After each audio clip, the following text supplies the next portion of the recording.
प्रिय विद्यार्थियों, सुप्रभातम। मैं प्रभुदयाल मिश्रा, राजकीय वरिष्ठ उपाध्याय संस्कृत विद्यालय मोरीजा ई कक्षा में आपका हार्दिक स्वागत करता हूँ।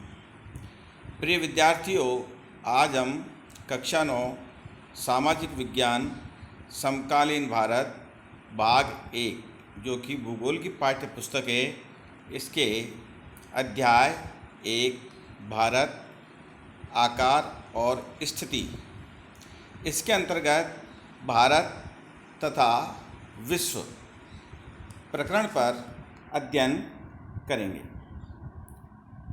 हमने पूर्व वीडियो में पढ़ा था कि भारत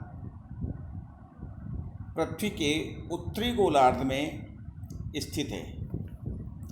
यह भूखंड यानी भारत का जो भूभाग है, भारत देश है, एशिया महाद्वीप के पूर्व और पश्चिम के मध्य में स्थित है, जैसा हमने पिछले वीडियो में पढ़ा था। भारतीय भूभाग एशिया महाद्वीप का दक्षिणी विस्तार। देखिए, ये जो मानचित्र दिया है, इसमें एशिया महाद्वीप के और एशिया महाद्वीप के दक्षिण में जो गुलाबी रंग की जो आकृति दिखाई है, ये हमारा देश है। तो एशिया महाद्वीप का यह दक्षिणी विस्तार है।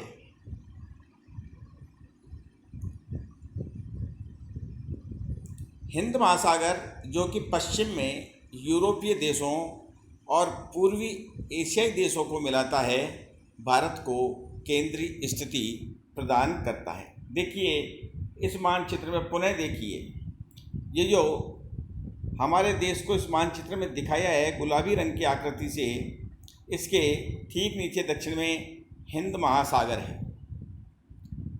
इसी महासागर को हमारे देश के नाम पर हिंद महासागर कहा गया है। इस मानचित्र में आपको दो प्रकार की रेखाएं दिखाई गई हैं। एक डॉट डॉट करके है, ये समुद्री मार्ग है, और दूसरा सीधी रेखा है, यह है वायु मार्ग है। इस मानचित्र में हम आसानी से यह समझ सकते हैं कि यूरोप महाद्वीप से और पूर्व की ओर जाने वाले जितने भी, चाहे वो वायुयान हैं जो वायु मार्ग से जाते हैं, या फिर जहाज हैं जो समुद्री मार्ग से यात्रा करते हैं, भारत से होकर के जाते हैं। देखिए, वायु मार्ग में दिल्ली, हम थोड़ा और जूम करके देखते हैं, दिल्ली, मुंबई, चेन्नई और कोलकाता, 4 ऐसे महानगर हैं जहां से हर उड़ान विदेशों को जा रही है। अंतर्राष्ट्रीय स्तर पर इन्हें अंतर्राष्ट्रीय विमानपत्तन कहा जाता है।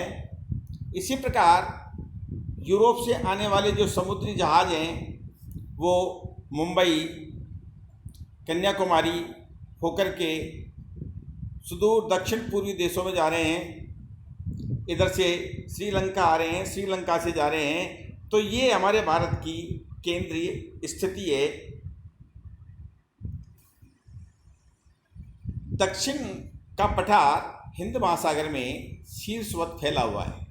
देखिए, जो हमारा दक्षिण का पठार है, जो हमने पूर्व वीडियो में पढ़ा था, ये जैसे जैसे हमारे देश की हम आकृति को देखते हैं, तो जैसे जैसे दक्षिण की ओर जाते हैं, तो ये सिकुड़ा होता चला जाता है, सिकुड़ता चला जाता है। तो दक्षिण के पठार का जो आधार है वो उत्तर में है और शीर्ष दक्षिण में है। और पश्चिम एशिया, अफ्रीका और यूरोप के देशों के साथ साथ पूर्वी एशिया के देशों से भी पूर्वी तट के माध्यम से निकटतम संबंध बनाए हुए हैं। हमारे जो दक्षिण का पठार है, यहाँ जो हमारे नगर हैं, चाहे वो चेन्नई है, हम ये देखते हैं, देखिए दक्षिण के पठार में चेन्नई है, कन्याकुमारी है, मुंबई है, ये सब हम ये देख सकते हैं डॉट डॉट करके यमन और यूरोप के देशों को मिला रहे हैं। इधर से जो तंजानिया देश है, वहाँ से समुद्री मार्ग निकला हुआ है इधर से हम देखते हैं कि इसी मार्ग से जब भारत के दक्षिण से जाते हैं श्रीलंका होकर के एक मार्ग कोलकाता को जा रहा है, दूसरा मलेशिया, सिंगापुर, ऑस्ट्रेलिया, इन सब देशों को मिला रहा है। हिंद महासागर में किसी भी देश की तटीय सीमा भारत जैसी नहीं है। भारत की जो तटीय स्थिति है, जो केंद्रीय स्थिति है, हिंद महासागर में और किसी भी देश के पास इस प्रकार की स्थिति नहीं है। भारत की इसी महत्वपूर्ण स्थिति के कारण एक महासागर का नाम इसके नाम पर रखा गया है। जैसे मैंने अभी आपको बताया था, जो भारत के दक्षिण में हिंद महासागर है, उस महासागर का नाम हमारे देश के नाम पर ही हिंद महासागर रखा गया है। बच्चों, यह भी एक जानने की बात है, सन 1869 में स्वेज नहर के खुलने से भारत और यूरोप के बीच की दूरी 7000 किलोमीटर कम हो गई। पहले जब स्वेज नहर नहीं बनी थी, उससे पहले हम ये देख सकते हैं कि जो जहाज़ है भारत से यूरोप को जाते थे, तो वो एशिया महाद्वीप से जैसे निकलते, भारत से निकलते, और वो अफ्रीका महाद्वीप के सुदूर दक्षिण से चक्कर लगा करके यूरोप को जाते थे।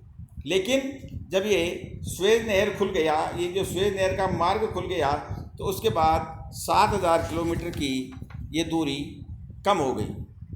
इस प्रकार हम ये जानते हैं कि हमारे देश की जो केंद्रीय स्थिति है वो बहुत महत्वपूर्ण है।